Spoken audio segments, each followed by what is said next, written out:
Welcome back to Blacksheep Barbell Podcast. Today we have Marquis Feagin on the show. He is a competitive bodybuilder in the metro Atlanta area, and he's also a Navy and Air Force veteran.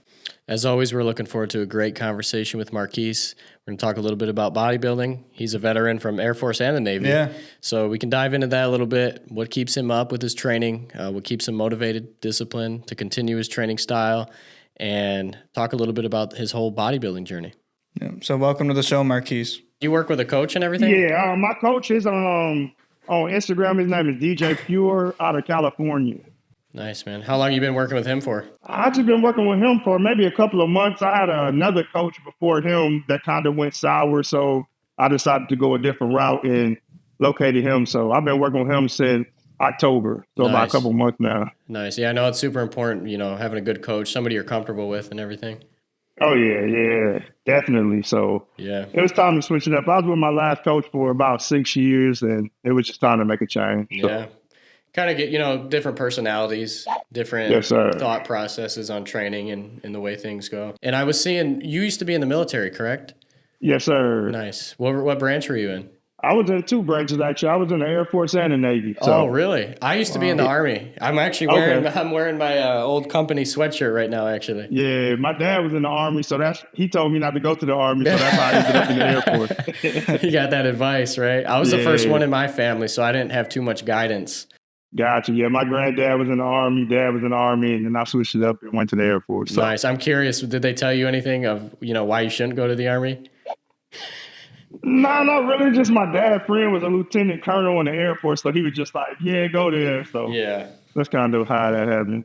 Yeah, you always hear the running jokes with the branches and, the Air Force being preppy and everything. Yeah, the chair force, as they call it. Yeah.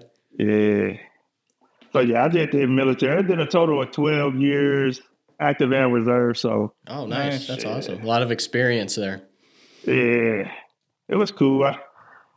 Wish I could have retired out of it, but I lost hearing in my writing, so they made me get out. Oh, really? I'm sorry to hear that. Yeah. Was that from an incident? No, just working on the diesel engines and the ships. And just over time, it just messed up my hearing. So. Gotcha. What was your favorite out of the 2 branches? The Air Force by far. Air Force? Yeah, they treat you good, food good, best accommodations. The best hotels. That's good. Yeah, I tell people it was like being in the military, but it didn't feel like it almost. Yeah. It was just, you was taken care of so good. The Navy, they can have that. Yeah, I was in for 4 years. When did you join? I joined back in 2003. Okay. How old were you at the time?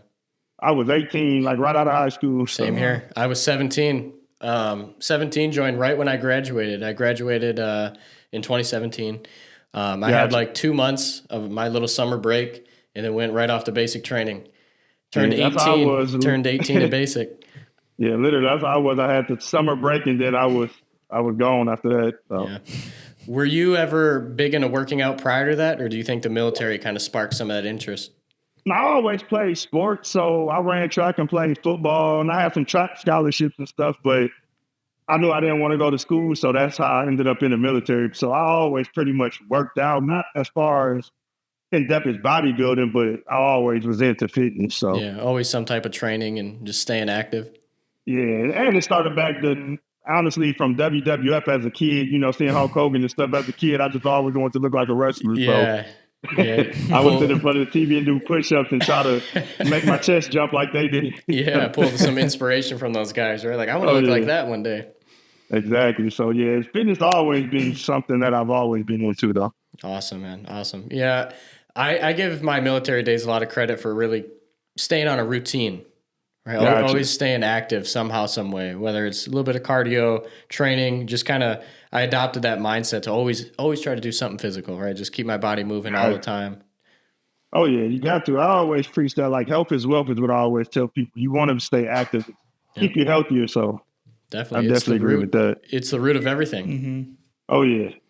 Because, like, even when I had surgeries, because I was in such good shape, the recovery process was a lot better. The doctor told me, like, because you were in shape, it wasn't as bad as it could have been, so... Yeah.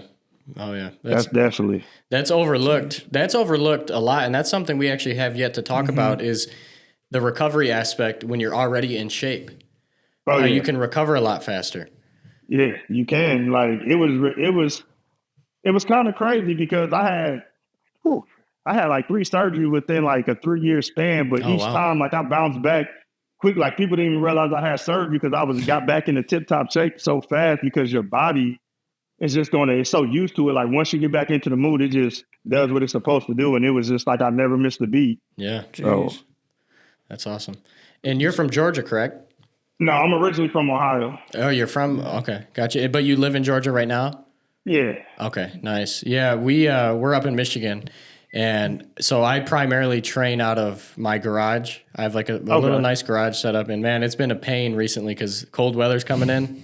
Oh yeah. And so I just have some little plug up heaters. You know, that's just been what I use. People always tell me about some other heaters and, you know, propane tanks and stuff. I've just been using these little plug in, you know, portable heaters, and it's been rough lately. I go out there like half an hour before a training session.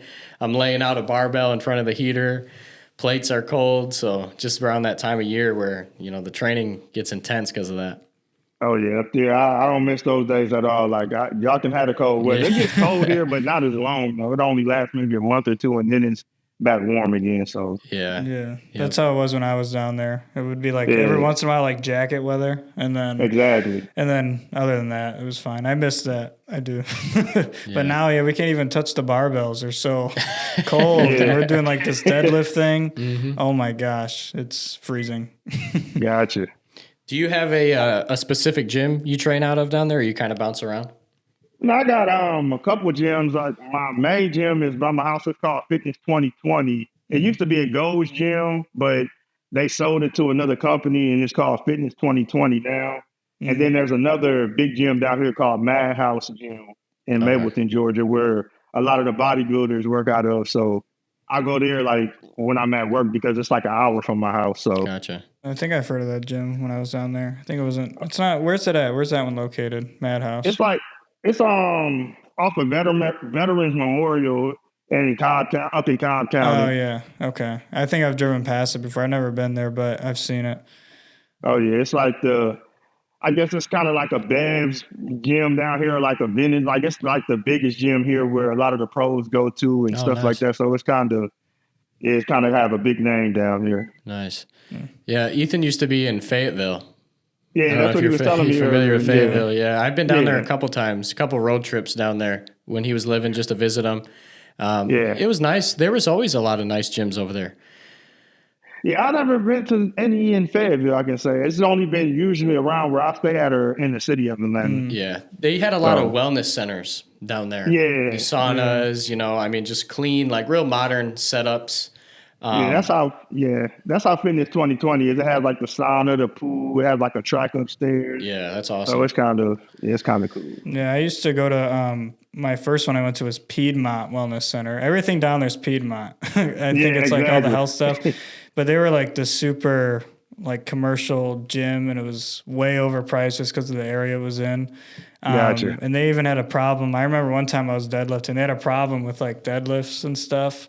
So it was kind of like, I don't really want to be here. So I got a membership there's like I think it's called Fitness 24 hour something, 24/7 fitness or something. It's like an anytime fitness, but I used to just do that because no workers would be there at nighttime. Yeah.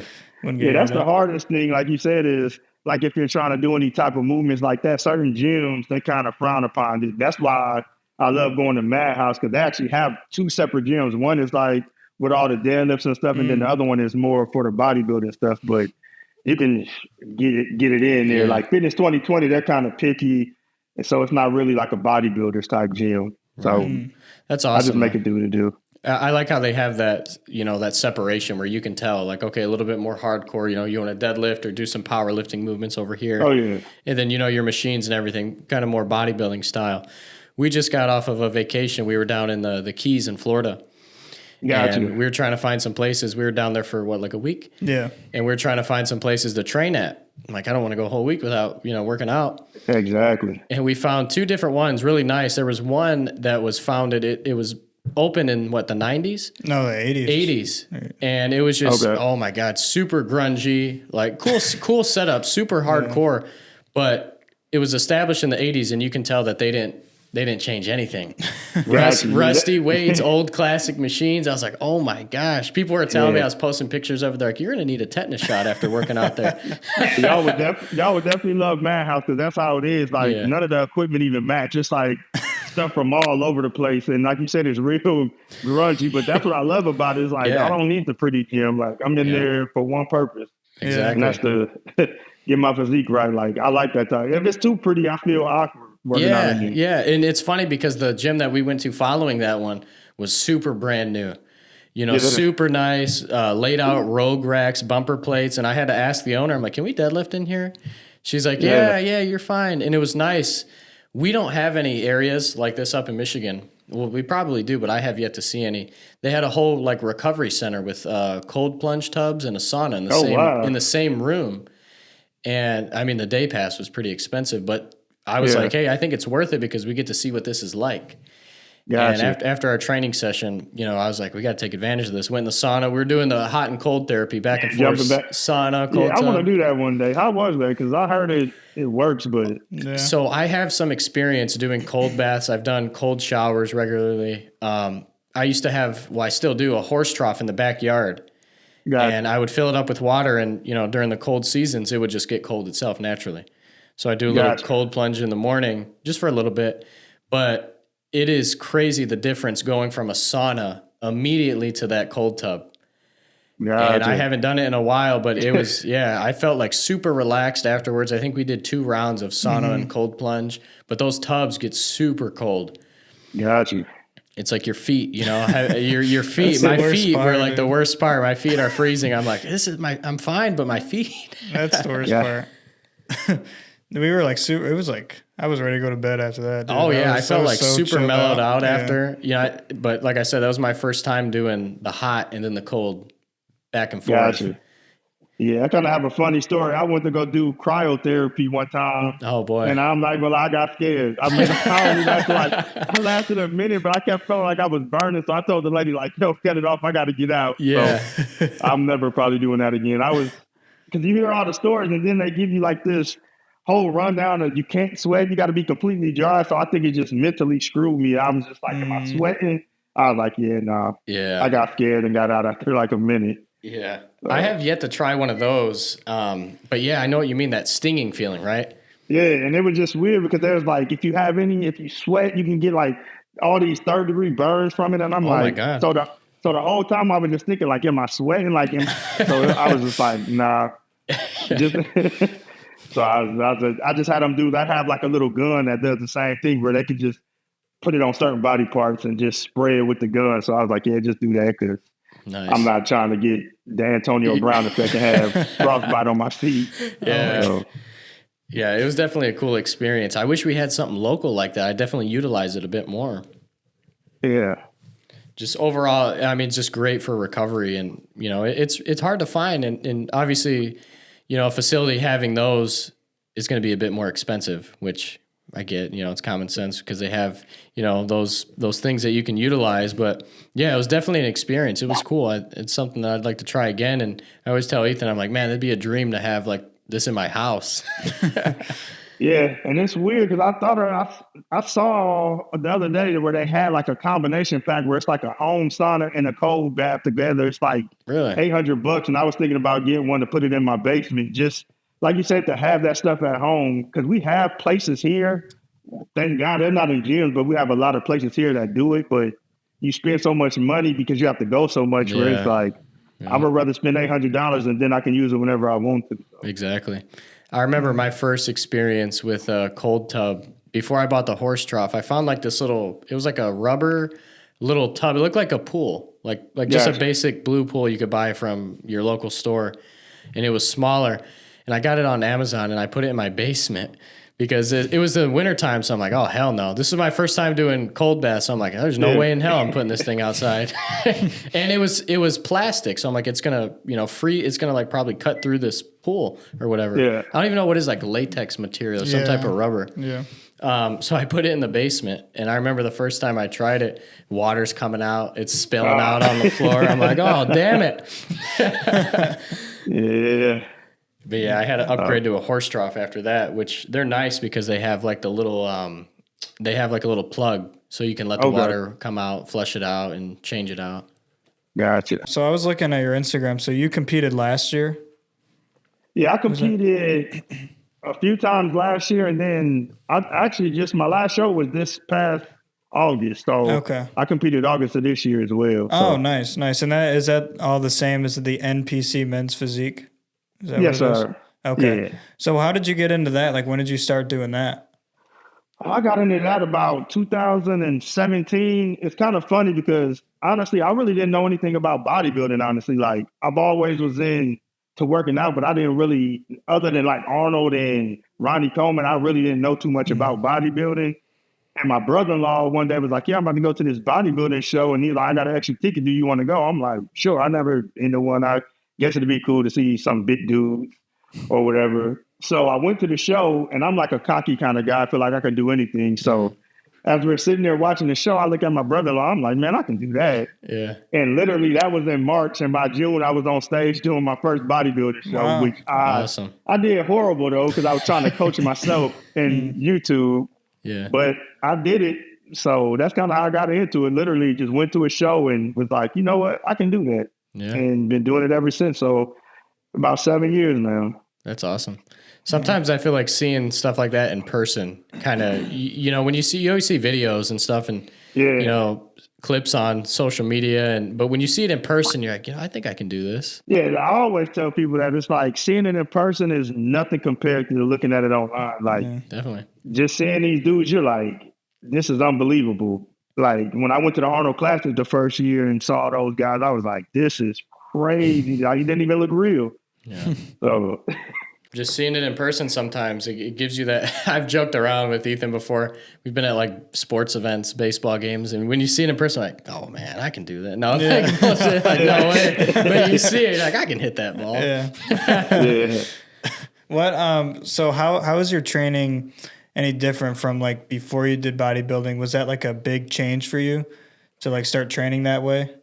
Oh yeah, it was a huge change because like before it was just all about power and like speed, just doing stuff to be explosive. Because I was always still in like the track and football mindset was just being strong and being fast. So I never really had like a physique like that. It was nice, but it was more of a sports physique. Like so once I got into bodybuilding is when I really started learning about different body parts like the lats and certain things, like actually building my body and not really what my coach told me was, he's like, now you're a bodybuilder, not a weightlifter. And I was like, what? He was like, yeah, we don't lift weights, we build your body now. So that's the one thing I learned now is actually learning how to build my body up and not just move the weight from point A to point B. Yep. Yeah. So it's a different training style completely.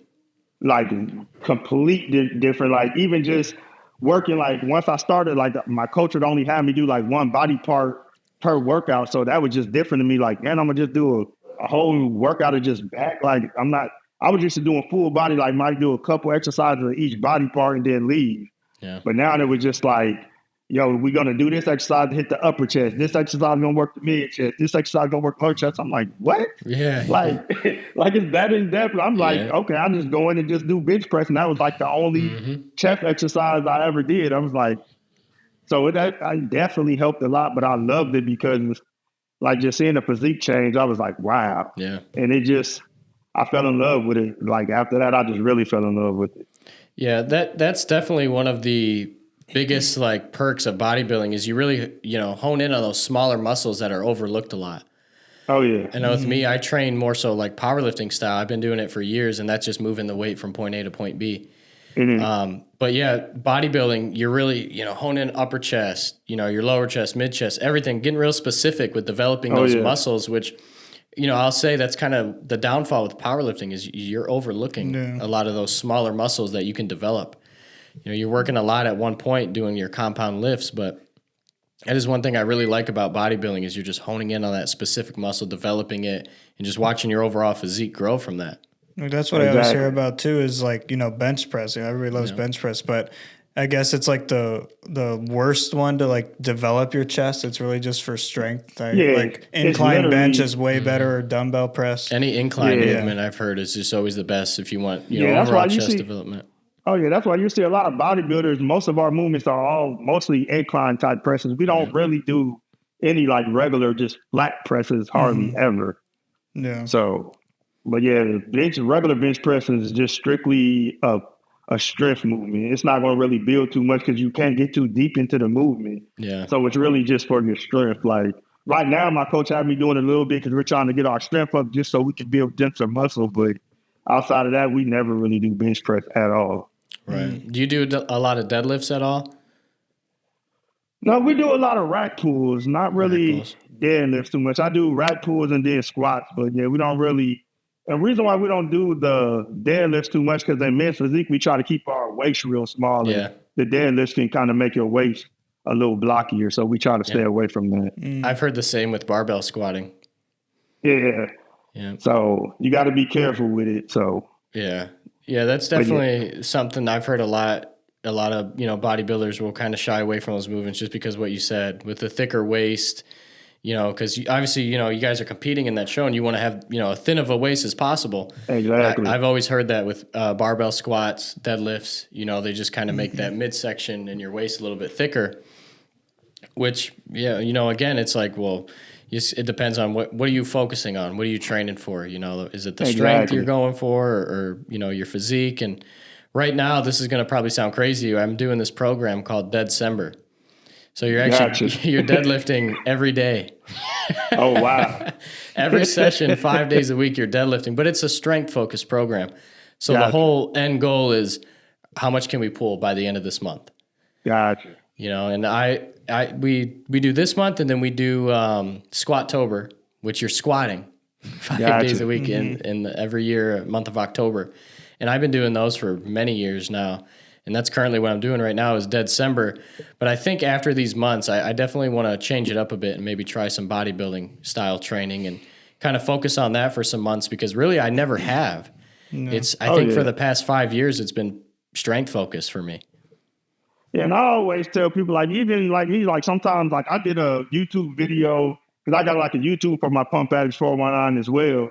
And I worked out with a power lifter because I like to switch it up sometimes too. So I was like, you know what? I'm going to do a power lifting exercise. And it was something different. I was just like, whoa.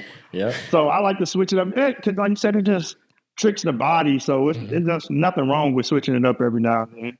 Right. It keeps things interesting. Exactly. So I know it's like if I went over to a bodybuilding program right now, I'd probably get my ass kicked for a little bit, just converting over to that. Yeah. Yeah, people don't realize that, like, even the strongest dudes, like, I put them through my workout, which to me isn't that hard because I've been doing it. And I start them off, we don't even lift super heavy, and they be dead. I'm like, I told you, we don't have to go that heavy. But once you start really concentrating on that movement and actually making the muscles do the work, it's a different ball game. It's like, we can all come in here and just get this weight up easily. But I'm like, no, let your chest do the work on that. Stop using all those triceps and biceps to get that up. Like, let your chest move that way. And then that's when they like, okay, now I see what you're talking about. Because it's about that muscle contraction, right? Exactly. Yeah. You want the time under tension. You want the stretch, all that, because that's what's going to help the muscle grow. With the longer it's under tension, you want to rip that muscle down and feed it back over protein and make it grow. Yeah, so definitely. That's the problem too. Not a problem, but like the thing with a lot of powerlifters and strongmen is that ego comes in sometimes. You're like, I know I'm a strong guy. We're only using this weight. And it's like, no, trust me. Like, dial the weight back a bit, focus on the muscle, focus on the contraction. You'll see you don't need heavy weight like that. Oh, yeah, because people, when they see me, the first thing they always want to ask me is, how much you lift? And when I tell them, they like, you lying? I'm like, no, like, I don't lift that heavy. Like, I know it look like I'm doing. Don't get me wrong, I'm not weak by any stretch of the imagination, but we don't push the limit all the time. Like, if I only need 30-pound dumbbells to do a movement, that's all we're going to use. And we're just going to make it happen. Yeah, 100%. And that's a good way, too. Sometimes when not that you're not putting all your effort into that workout, but sometimes when you're like, you got to work out today, busy day. And that's a problem I've had with powerlifting programs in the past is I'm like, man, I'm like exhausted and I got to lift 400 pounds. What I'm saying? Where I could just dial it back and just focus on a muscle group and just use lighter weight. Because you got to be focused when you lifting weight that heavy. You don't want to mess around and have your head in a whole nother space. There's a lot of risk. A lot of risk. When you started working out, were you more so, like you said, like you were just lifting heavier and like kind of like powerlifting focus, or just doing whatever? Yeah, it was more like the powerlifting, the ego lifting. Like you want to go on with your boys and you want to load up everything and look cool and like, yeah, look how much I lifted. Because, growing up, that was always the thing is how much could you lift? So and it's that's fun. what it was all about. Oh, yeah, it is. You see it and you feel good doing it. So that's kind of what it was. So it took me a while when I first started the bodybuilding because you would be in the gym with these weights on certain stuff and you're looking at everybody else in the gym throwing up all these weights. You're like, I only got 195 pounds on this. Like, what? But after a while, you just, once my headphones was on, I couldn't even tell you if anybody else was in the gym. I gotta be so focused. That's what I was going to ask you is like, obviously that enjoyment of like that ego lift or lifting really heavy. Was it hard to adjust to that? Like with bodybuilding, like not throwing up heavy weight all the time, like to enjoy it as much? At first it was hard, but then once my physique changed and I saw body parts form the way I never seen them before, I was like, oh, I like this way better because now I'm liking what I see in the mirror, and that gave me the drive, like, oh yeah. So that's kind of how I came up with the name Pump Addicts, because you fall in love with that pump and it's just like you get addicted to it, and it's just like, man, there's nothing better than looking in that mirror with a sick pump. Like I was like, yeah, y'all can keep the heavyweight. Yeah, that's what I was going to ask you too. Is like, so this Pump Addicts, it's your LLC, so it's your company.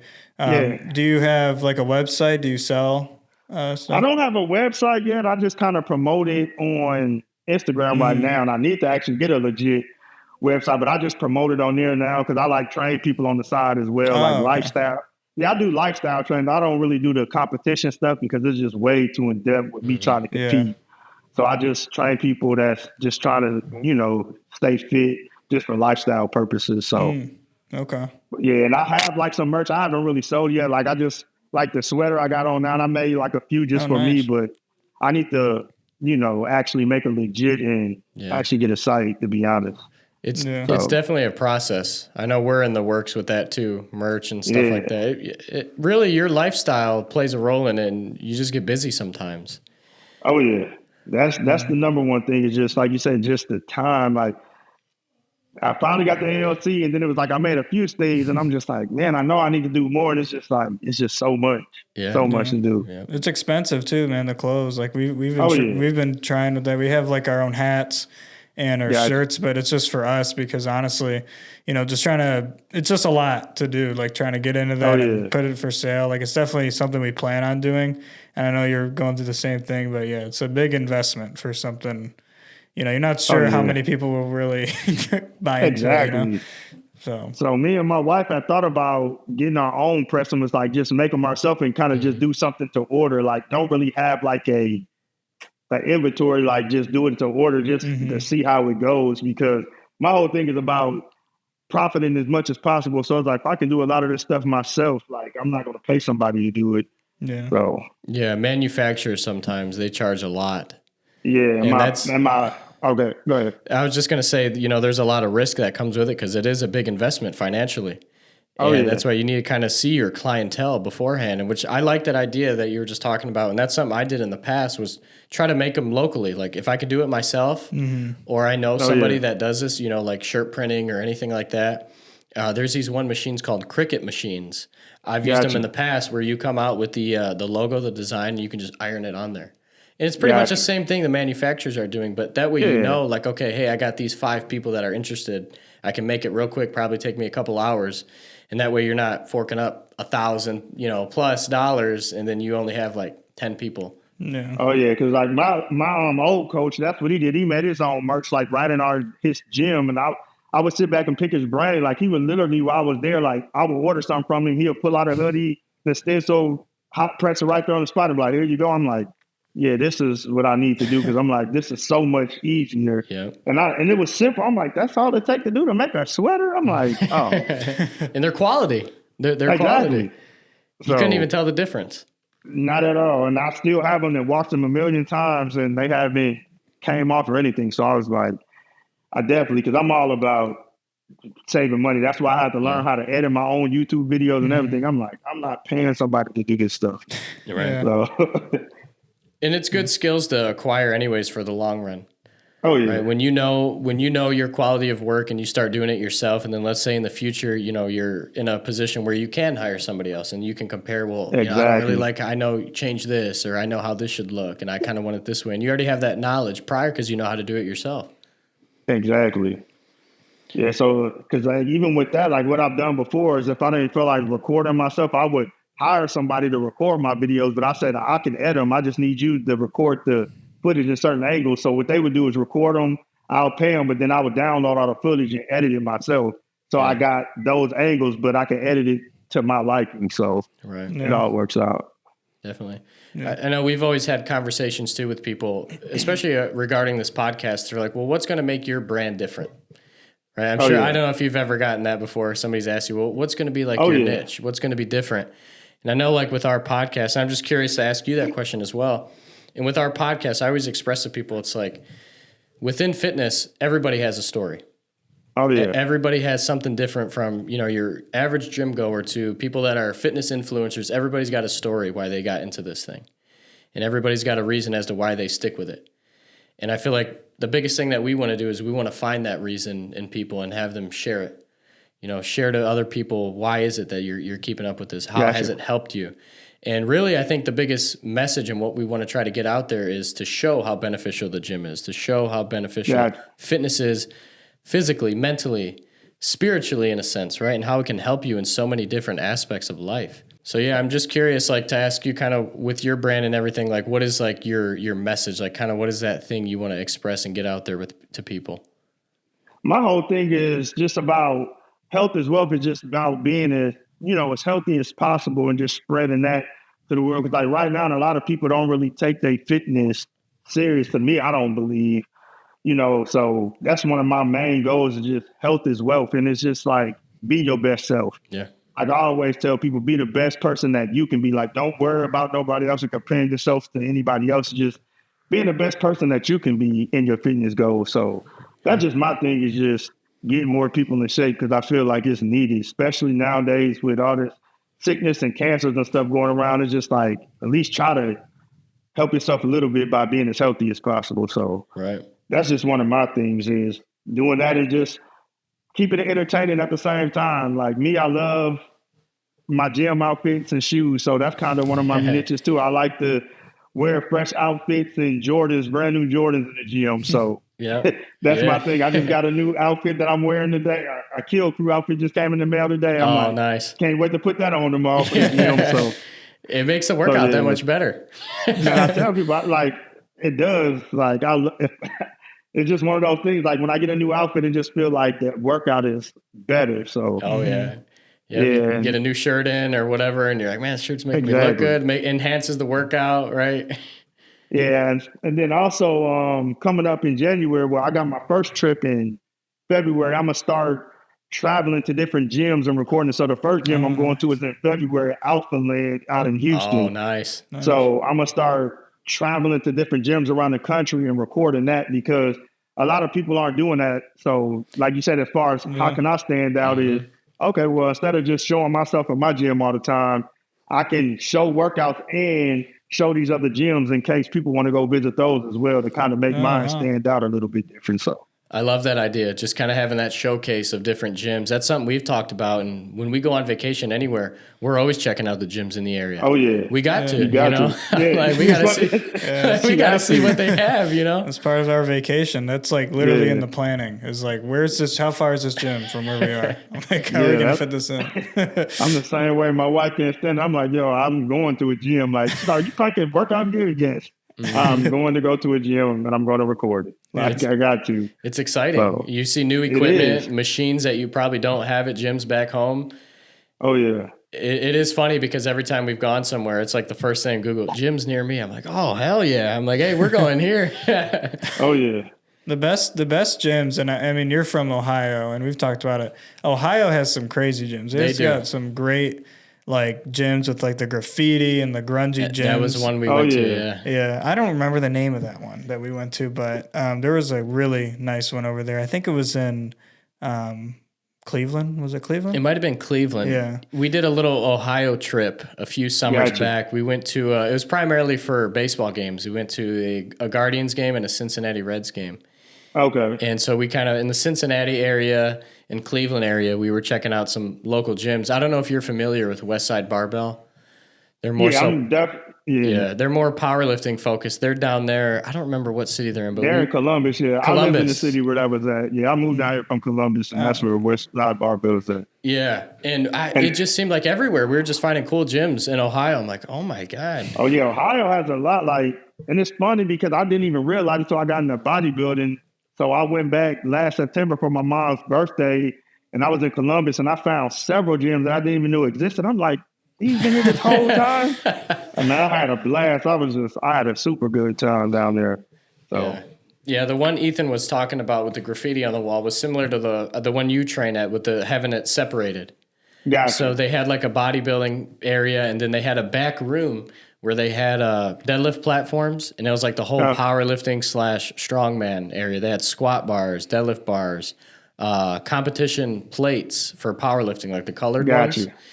And I think that was the first gym I saw 200-pound dumbbells at. Oh yeah, yeah. That's how my house is. They got these dumbbells that's huge. Yeah, but they have everything in there. Like they strong, and they got all that stuff they use in those competitions. The big old barrels, those big like stone balls, everything. I'm like, the Atlas stones. They got everything. I was like, yeah, that's crazy. But if y'all ever go back to Ohio, I forget what it's called now. It used to be called Powerhouse Gym downtown Columbus, but it's nice. But it's the same. Like the basement is the powerlifting, and it's like real grungy. You got like walls that you can ride on. Everybody like signing the walls and stuff. Awesome. And then upstairs is like the bodybuilding area. But it's a nice gym as well. I forget what it's called now though. I think it's called. Is it the Pros Gym? Yeah, the Pros Gym. That's what it's called now. Yeah, the Pros Gym. Yeah, we'll have to check that one. I was planning on taking another trip down there to the Rogue headquarters.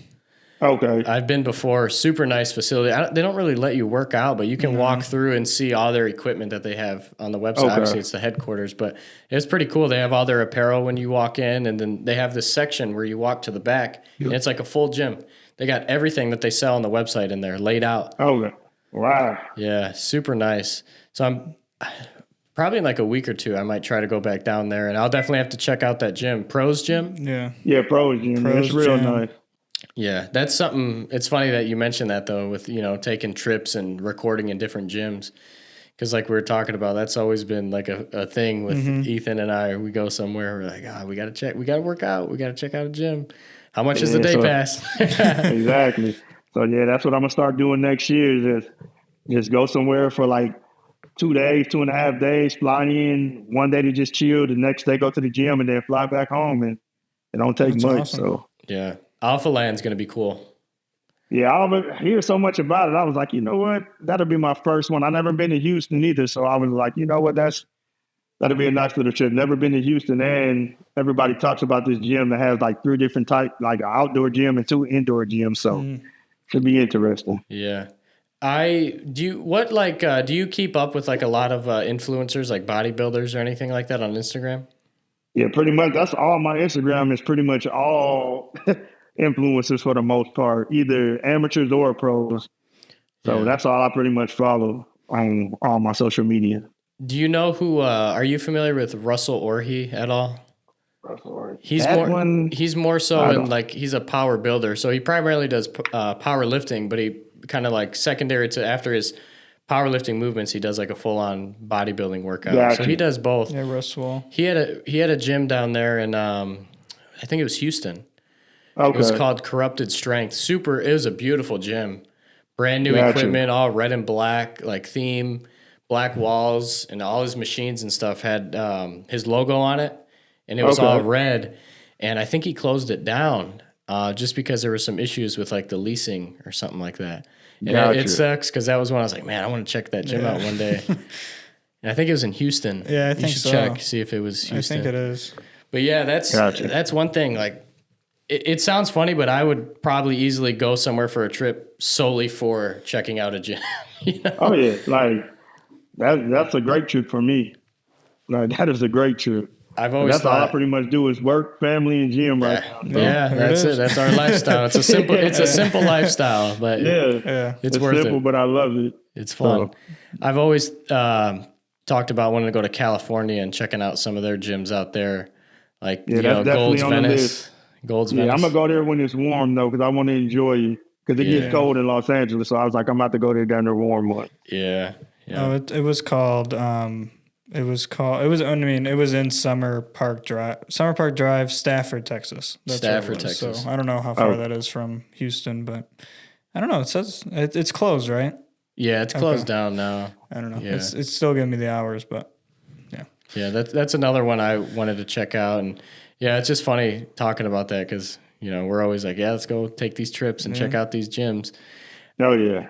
That's the biggest thing too, is like we talked about doing videos at gyms and stuff, but it's hard because we need somebody to record it, and that's just an extra person to go travel. Yeah, it's real hard. I kind of mastered recording myself a little bit, but even sometimes I feel like it's a little mundane because it's just like a bunch of just static shots. Yeah. So you got to get unique with that editing. You got to get some push-ins, some digital push-ins, and movement. And, So yeah, it's like I kind of got good with it with the transitions, making it a little interesting, but it's still not the same if you don't have somebody recording it.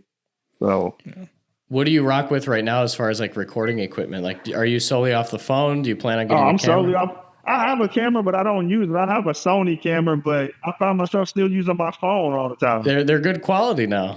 Yeah, it's like I got the iPhone 16 to 15 Pro Max, and it works wonders. Because I watch videos. I was like, okay, let me watch videos on the different settings, and that's when I learned how to go in and do the settings to actually make it more cinematic and clear. So I was like, wow, my wife is just like, how do your videos look so good? I'm like, you got to go in the settings and change stuff. So, but yeah, I'm strictly all off of the iPhone right now. I mean, the phones look great still, man. They're 4K. There's a good camera. It's called the DJI Osmo Pocket 3. I'm sure you've seen it. It's like this little... It's great. My wife has that camera. It's great, dude. It can follow you around, like it knows where you're going, so you can still get movement. You can track movement in it. It might be a good idea to like try that out for those videos. That's what I was gonna buy for our videos. And it's weird because I tried hers, but I didn't like it. No, I like the way, just the whole, like you said, the whole gimbal thing threw me off. Like when I recorded her in the gym with me, I couldn't get it. I was just like, let me go back to my phone. Yeah, it's a little confusing. It is. Yeah, it was moving. I'm like, how do I make it stop following you? I just want to record myself. Like, I don't need the camera to move for me. Yeah. But yeah, she has that because she do like vlogging, but she do take trips and vlog like day-to-day life type stuff. Wow. So nice. That's cool. Yeah. Do you have like a YouTube channel or anything, or plan on getting one? Yeah, I have one. It's the same as my Instagram.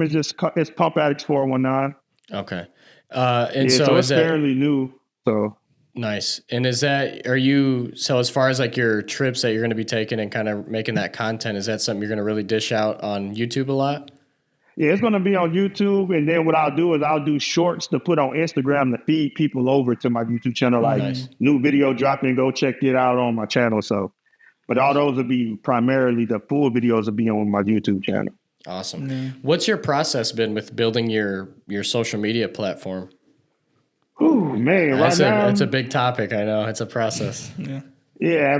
I started off because I watched the video and they was like, just do 2 videos a day, 1 in the morning, 1 at night, just to kind of stay top of the mind. But now it's like, to be honest, I just, as much as I can, I know I put something on there every day, but it might be 3 videos in one day. It might be 4. It just all depends. But I try to do something every single day. Yeah. So on my YouTube channel, since I don't do a full length video, I usually try to do a short every day, 1 or 2 shorts on there. And then pretty much my Instagram is pretty much if it's back day, I'll record every movement and just split that up throughout the week. Like you put 2 on this day, then the next day put 2 more movements from that day and just try to stay consistent. So I like to tell my wife, I like to stay top of the mind. Like I want people to see my name pop up as much as possible so I can get into the algorithm. So yeah, 100%. Being consistent with the posting. And uploading. I found that out personally. There was times, I want to say like 2 years ago, I was posting a lot, almost every day, every workout session. I would take a video, post it, take a video, post it. And I noticed, the likes are going up, comments, getting followers. And then there'd be times I'd take a hiatus and a step back from posting. And then you see that algorithm change. Oh, yeah. It's like, I was like, am I like banned? Like, what is going on? Like, nobody's seeing this anymore. Right. Yeah. So just being consistent with it and posting that stuff, no matter what it is, but just getting your name out there, having people see you and see your page. Oh, yeah. And another thing I just realized is just communicating with people, like commenting on people's stuff and responding back.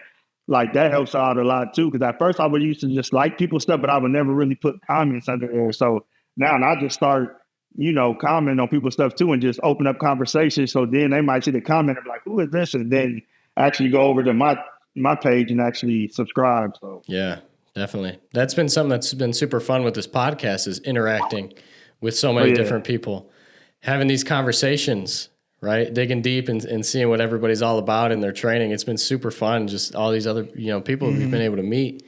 Oh yeah. Like I said, when I got the message, I was telling Ethan, I was like, is this real or is this like some type of scam? But then I went to the page. I was like, okay, I see other interviews. So I'm like, okay, this might be legit. But I told my wife, I was like, I want to do it because I want to, first of all, I want to get my name out there as well. So I was like, this is a good opportunity. It helps them, they give them content, and it gets my name out there. But I was like, I don't know if it's real or not. So I was kind of like, it took me a few days to even respond back. I'm like, yeah. I do think about that all the time. I'm like, usually people are getting these spam messages and they probably think I'm spam, but I have no other better way to do it. Like this is the main thing. So sometimes I never get a response, or sometimes it's just like, yeah, you took a couple days or whatever, but I don't know.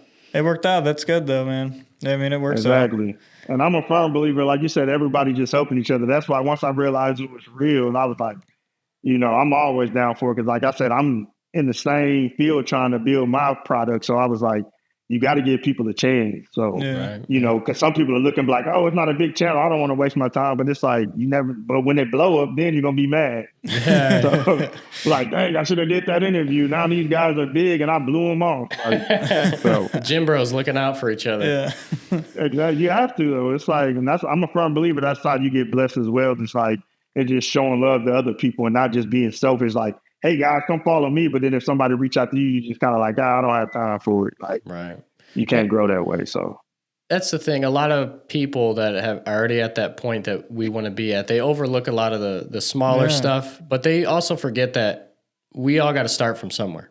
Exactly. Everybody started from somewhere, and you need to realize that's going to take a lot of dedication and consistency and building and networking, reaching out to so many different people. And it's a rewarding process. I've always told Ethan, I'm like, even if this doesn't get huge, I'm enjoying what we're doing. Having these conversations with people, giving the people the opportunity to come on here. It's been a blessing. It's been super fun.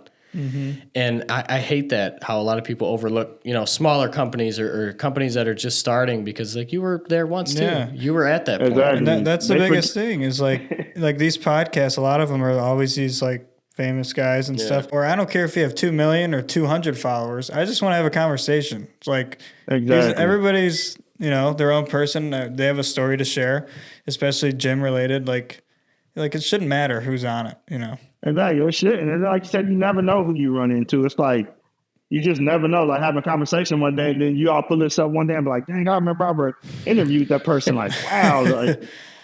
Like that's just how it happens. Like you just never know. That's why you should never overlook anybody. Like give everybody a chance. Like what's the worst that can happen? Like, okay, I interviewed you and we had a good conversation. Hey, it's memories at the least, and you got memories. So it's something I like. And when we were first starting this, I thought to myself, I'm like, well, I really love the opportunity that we're given, because nobody ever asks, questions regarding why did you start or what got you into fitness. A lot of people just like, oh, he just works out a lot, but it's more than that. Oh yeah. It's definitely more than that. And it digs deeper. It's a deeper root as far as, well, what exactly is it that got you into it and what keeps you with it? Right. And it's just a question that I love asking people, because it's so much more than just a basic question as, oh, you work out. Well, why? There's a lot of reasons. And that was something I was always thinking about, was like, it's different. It's different. We're trying to figure out as to why you're doing this. Exactly. Right. Yeah, people don't realize, like I said, it's a lot into it, and they just don't realize how much it takes as far as just a lifestyle that comes along with it. Like they see the results and they just think it comes easy, and people don't realize how much time and effort we put into this day in and day out, from eating to sleeping to recovery to body work to everything. Like they see it and be like, oh, I want to be like you. And it's like, you can, but you don't understand. Like it's a lot to it though. It's not, the part you see me in the gym is just a small portion of what all it takes. Like the eating is the most important part of which a lot of people don't understand. Like they love to talk to me about working out, but they don't want to eat the way I eat. And it's just it's the hardest part. Yeah. Oh, that's the super hardest part, but it's rewarding because I tell people you can't outwork a bad diet. Like you just can't. So it's impossible. What's your diet looking like right now with the whole bulking season? Oh, man. Like today, my meals for tomorrow, pretty much I eat 6 times a day. Breakfast is 6 eggs and 2 cups of cream of rice and a cup of blueberries.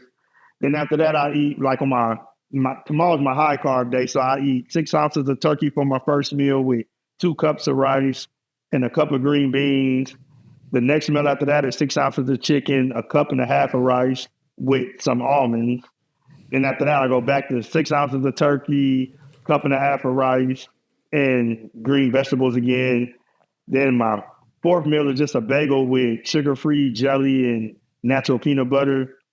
And then I have salmon with a cup of rice. So nice. It's just, and then you just repeat that throughout the week. Like the other days, it's just less rice and more green vegetables when it's not a high carb day. And it's a lot, but yeah, that's the thing. A lot of people don't, like you were just saying, they don't really see the work that gets put in and staying consistent, especially when you're eating 6 meals a day on top of your job.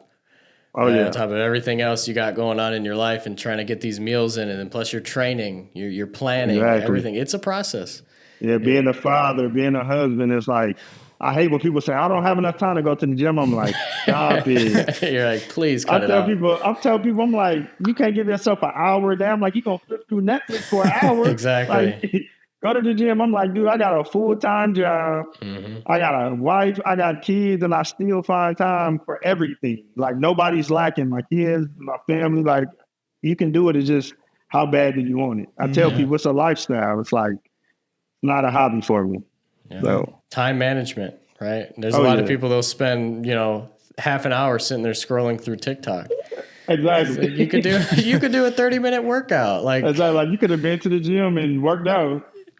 So that's why I always tell people, and they're like, you know what? You right, and they still don't go though, but at least they agree. Yeah. They're like, yeah, I could be doing that, but then then they go to the scrolling, and then they're like, maybe one day. The people at work see me every day. I bring my stuff to work and I change and leave, and every day they see me. I'm like, man, I don't know how do you do it. Like, how do you go to the gym every day after work? I'm like, how can I not go to the gym every day after work? That's the question. Exactly. Having that discipline. Yeah. Having the discipline to keep up with it, and you're like, this is what I'm about. This is what I do, right? Exactly. It probably looks funny to other people, like, this guy's coming in with his meals and this and that. It's like, no, this is my lifestyle. They laugh at me. Hey, I always say, I'm like, man, how many times you got to go warm your food up? I'm like, dude, I got to eat like every 3 hours. Like, I set alarms to make sure I stay on track, and it's just like every 3 hours, I've got to go warm my food up. Yeah, that's why it's so important just to be dedicated and love what you do and love it. Oh, yeah. It helps you keep up with those meals and your training. And I know myself, like after work sometimes, like, man, I don't, you just don't want to train sometimes. Oh, yeah. It's like you got to drag yourself in there. Yeah, definitely. So I tell people, I say, one of my slogans is leave nothing on the table. You gotta get it all. Yeah. Don't leave nothing on the table. So definitely. Yeah. It's super rewarding too. I mean, there's been so many times, honestly, I can say some of my best lifting sessions have been when I just didn't feel like going. Yeah, that's true. I didn't feel like it. And I got there, and once I start warming up, your body starts waking up, you start feeling better. And man, I remember lifting some of the heaviest weights I ever have feeling that way going into the gym. Yeah. The hardest thing is like if you take off too much and you get used to that, it's hard to get back in. Yeah. And like you don't want to do that. It definitely is. It's like me and you've done a lot of little, like we were like, oh, we only got 20 minutes and we got to go here. We gotta go get something in, a little arm pump or something. Even Like, today before this, I only had a half hour. I went to the gym and worked out before this podcast and I came back. I knew I didn't have much time, but you got to get it in. You can't skip a day, then you're behind. Yeah. Nah, you can't. I bring my resistance bands and stuff to me at work and they looking at me crazy. I'm like, hey, if I got time, I'm going to get a couple reps in. I'm going to do some lateral raises. I'm going to do some curls, something like, but I tell people, I'm like, everything for me is fitness. Like, I'm going to find a way to make anything fitness. Like, it's fun to me. It's just like, okay, I got a little bit of time. How can I do something? Oh, let me get on the back of the patrol car and do some push-ups or something like some elevator push-ups or whatever. So yeah, well, what you said it perfectly, and really, there's no other way to put it. It's a lifestyle. It's not a hobby. Exactly. And if you're about it, that's it. I mean, you can't put it any other way. It's if this is what you're going to do and you're going to stick with it, it becomes a part of your life in every manner. The way you eat, your time management, and it's not just a hobby. It's nothing that you can just maybe I'm going to go work out. It's just what I do on occasion. It becomes a part of your life, and that's just how you live. But it's like you got to be willing to be dedicated to it and see in the future, like, this is what I'm sticking to. Like, this is my lifestyle. Oh yeah, definitely. Yeah, so I think one thing I want to ask you too is, would you ever, you'll probably say no, but do you think in the future you would ever change, your training style, maybe try some powerlifting in the future? Probably I always like asking people that because yeah, probably not. Yeah, I love the bodybuilding stuff. Like, don't get me wrong, I give the most respect for people that live heavy like that, but that is not for me. I love asking that question because I always think of myself, and I'm like, because I always go through these phases where I start changing up my training that I do. I'll do like powerlifting for a year or two, and then I've dabbled into like hybrid style, where I'll start running again. And I hate running. I hate all cardio. Yeah. And I blame the military for that. I blame, those long runs and ruck marches. And I blame the Army for me hating cardio today. But I'll go on these phases where I'll do like strength focus for a year or two, maybe a little less. And I'm like, all right, I start getting in the mood. Like, I want to change it up. So I'll go on hybrid athlete, like focus training, where I'll run and then I'll lift, more bodybuilding style. But really what's new to that is the running, right? You're logging miles now, you're tracking your running. And I've had fun with it, but it's like, it's a whole different ballgame. You do a workout earlier in the day and then you're like, God, I got to go run 2 to 3 miles now. Yeah, I've been running forever. Yeah, me either. Forever. Stairmaster is my cardio. That's my friend. And like, get on here and walk for about 45 minutes and they can have the rest of it. Stairmaster, man, that's horrible. I used to do that a lot too. I liked it. Stairmaster. Yeah, so that's why I said I probably won't change. I'll probably do some type of bodybuilding the rest of my life because I live by what Seth Hiroshi say, you got to look good naked at the end of the day. So I think that's what it is. Yeah. Even if I'm not competing, I just like the look. I'm like, Yeah, I wanted to ask you that too, because recently it's been a thought of mine. I'm like, well, okay, after these strength-focused months, it's like, what do I want to do next? Because it's like you have that, Squat-tober, and then we focus on bench in November, and then we got the December. And then just recently they announced, I guess they're doing a Benchuary, which I think it might be in February, where now, it's a new month, focus on bench press. Mm-hmm. And I'm like, all right, once these months are over, it's like, all right, well, what's next? What are we going to do now? Because you have all these months that are so strict with what you're focusing on. Gotcha. So I've been thinking recently, I'm like, what do I want to do after these months? And plus, it's going to be crazy too, because we do our own bench Vember on top of that, another bench February, whatever that is, January, February, I don't know. I don't know what we're going to do. I don't know. That's why I've been thinking, I'm like, do I want to give bodybuilding a ride or, do the hybrid athlete stuff again? But I think for the first time in my life, I'd like to focus on strictly bodybuilding for a while and see how that goes. Yeah, you're going to fall in love.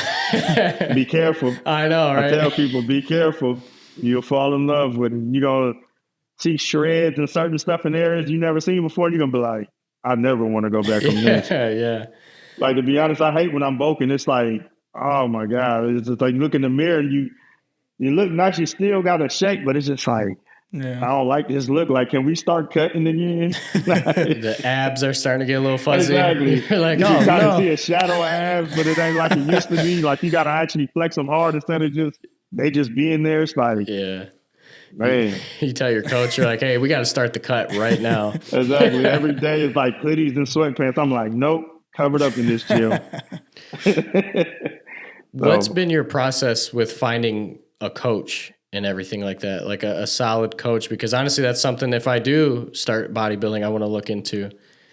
Yeah, what I did was I just reached out to several ones that I kind of knew about and just called them and kind of just picked their brains to kind of see where they're at and see if it worked out with what I have going on. Like you said, me being, having a full-time job and family oriented, like, okay, let me see, can we mesh together? Because some of these coaches don't understand that part of it, like the lifestyle. They want you to be like, oh, everything is bodybuilding, forget everybody else. And it's like, that's not what I want to do it, but I still have to be able to do it with my life. Yeah. So that was just one of my biggest things is, can we do this with me still having my life with my family and stuff like that, which I'm going to still give you my all. I'm going to eat everything I'm supposed to do, but, just know that I still have a family too. So that was my biggest thing, was working around that. And my coach, he has a family, he has kids, so he understands. He competed before, so it was just like we talked over the phone and everything panned out right and everything sounded good. So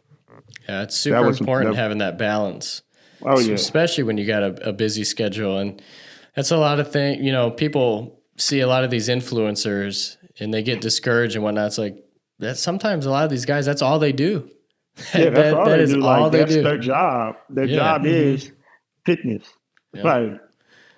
Oh, and that was just my thing. And another thing with the coach is just someone that listens to me as well. Like, we should be able to sit down and I should be able to tell you something about myself or what's going on with my body, and they take it into consideration because it is still my body, and I kind of understand certain things that you might not. Mm-hmm. And that's where me and my last coach bumped heads. It's like I'm telling you stuff and you're like just blowing it off. I'm like, dude, like, we got to have some type of communication too. Like, so that was a big thing as well, as just us being having an open line of communication and not just do what I say and just shut up type of thing. It's like, nah, bro. Yeah, we've had a couple, bodybuilding coaches on that we've talked to in the past, and we've talked to them about the same situation, right? Like, how important is it having that good relationship with your client, right? Yeah. Vice versa, somebody that has a coach, how important is it having that good relationship with your coach? And it's everything, right? You don't want to be bumping heads with somebody, and, you want that person to have an understanding of your schedule and your lifestyle, and you might be a little busy here, and they have that good understanding, and that helps you. Oh, yeah, it does. So, and like I said, my job is demanding. So I let him know, like, hey, this is what I do. Some days it's harder. So even with the meal, sometimes we substitute certain stuff because I don't have time sometimes to really sit down and eat, but I don't want to not get all my calories in that day. So he'll throw in certain shakes or other things that day that I might be able to get down a lot faster. So it works out.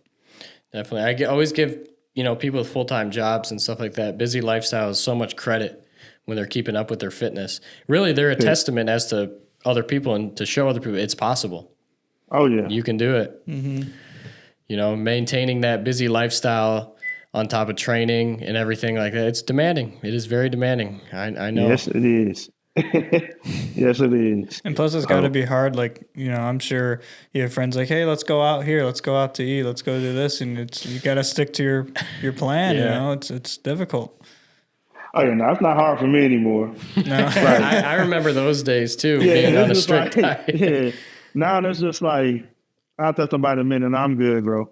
Like, I can't do that. Like, it was hard at first, but now because it's like this year coming up, I have to get my pro card. I told my coach, like, yo, I want to get it on this first show. Mm-hmm. Like, it's like I'm laser focused. So it's just like, nah, y'all good. Y'all can go do that. I got goals I'm trying to accomplish. Yeah.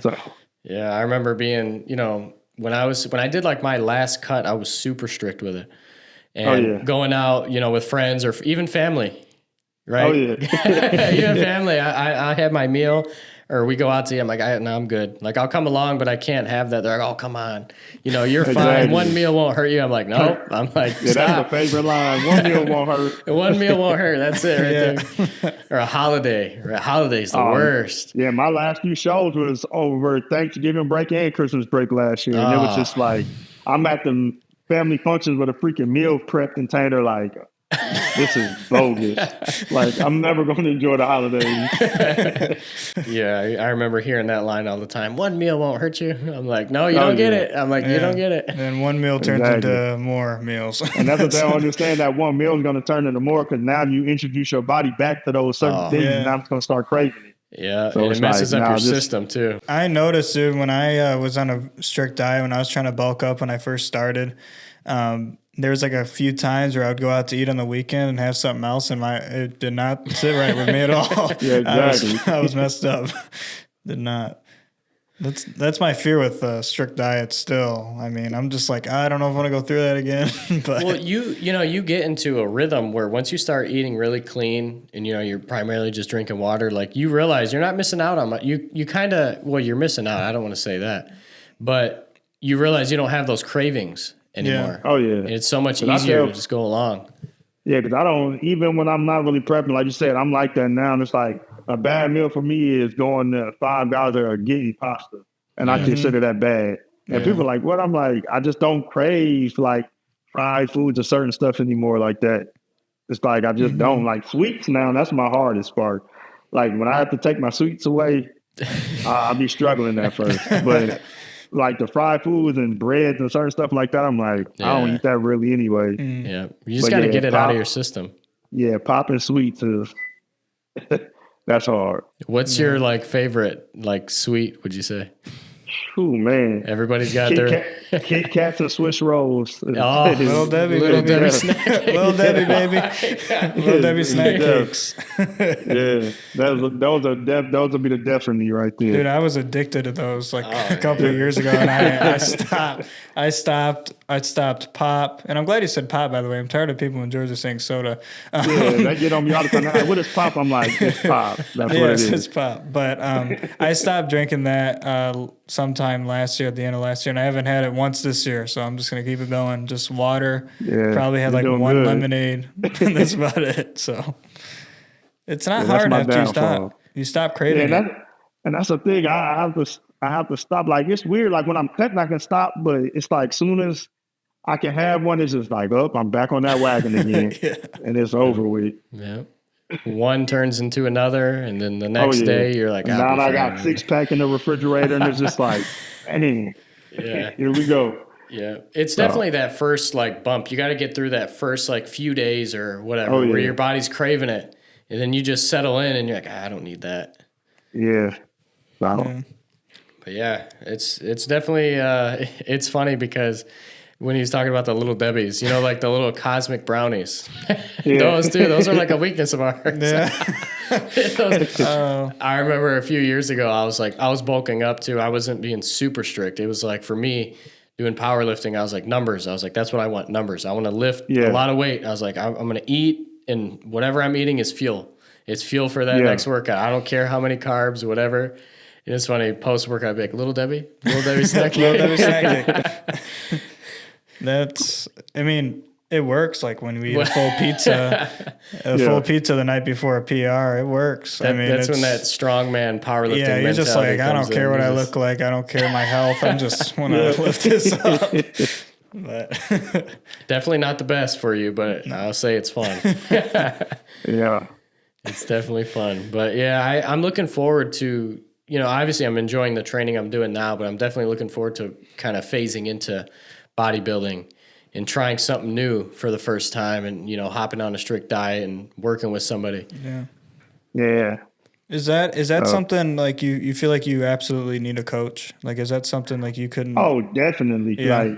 Like I said, I tried it without a coach, and people used to always tell me get a coach. I'm like, yeah, but I got enough knowledge. I should be able to do it. But no, when I got a coach, it changed drastically, like for the good. Like, because it takes a lot of the stress and stuff away from you. Is like they give you your plans, and now you're just, executing everything. Like now you don't have to think of, well, what should I eat today, or what do I need to eat? They're going to tell you everything you need to do.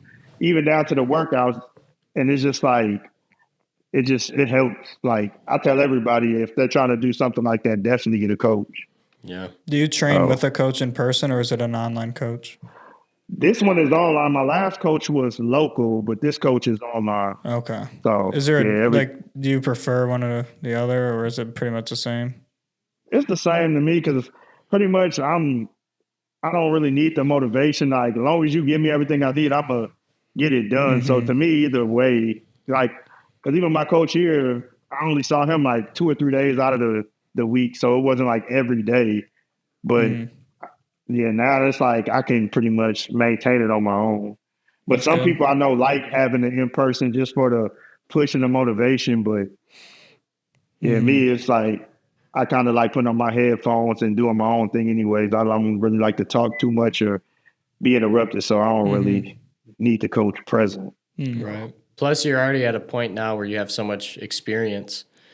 You don't really just need the plan and just execute, and which you already know how to execute. Exactly. So like you said, I don't need the babysitting part. It's like, trust me, just tell me what I need to do, and I got you. You're going to see when I send you my progress pictures that I'm doing everything right. So hell yeah. Well, all right, man. It's been a great conversation. We always like to kind of give people the opportunity, if there's anything you can think of. Obviously, shout out all your stuff, all your socials, everything like that. I'll put them up here too. And then like any words of wisdom, anything you'd like to leave for the people, Oh man, words of wisdom that I believe for anybody that's starting the fitness journey. Just always, like I tell people, remember it's a marathon, not a sprint. And only be the best person that you can be. And I always tell people, don't judge your day one by somebody's year 3. Because the thing is, a lot of people will get discouraged when they go to the gym, when they're just starting and looking at somebody that's been in the gym every day for years and like, man, I'm not making any progress. So like I said, if anything I could tell people, man, is just keep your head down, focus, and remember it's a marathon, not a sprint. Absolutely, man. It's your story, right? Exactly. So, and also, like I said, if anybody want to follow me, they can go to my Instagram. It's Pump Addicts 419, and YouTube as well is Pump Addicts 419, and on TikTok under Pump Addicts 419. All right, perfect. Hell yeah, man. It's been great talking to you. Perfect. Yep, you too. All right, thanks, man. We didn't what? We've been saying we're going to replace these. I know, and I have to get to that. We were just on vacation in Florida. Yeah, we were. We were in the Keys. Yeah, we were. So I wasn't able to get new salts. No. But I'll try it. They've been sitting here. Probably not going to work. Yeah, not really working. No. So, I mean, the traditional outro needs to be revamped. It needs to be revamped. We're going to get some new ones. Yeah. Maybe we'll change it up a little bit. Maybe. They're not working, huh? I mean, they work when you start breathing in the powder on accident. I do need to get more of these because the whole little deadlifting journey I'm on right now, deadlifting every workout session. So try that one. Salts definitely help with that. December. Yep. Nope, nothing. Nothing? Nothing. Oh, this one's really nothing. It's garbage. Anyways, great conversation we had today with Marquis. Super fun talking to him, diving into his bodybuilding experience and journey. Again, he's a veteran for the Air Force and the Navy, which was pretty cool. Yeah, and just like juggling his whole like busy life with also bodybuilding and sticking to that strict diet. That's insane, man. I give you a lot of credit. Yeah, definitely. And man, I wish we were back in Florida. It's cold. I'm cold in here. I'm dealing with a cold garage gym.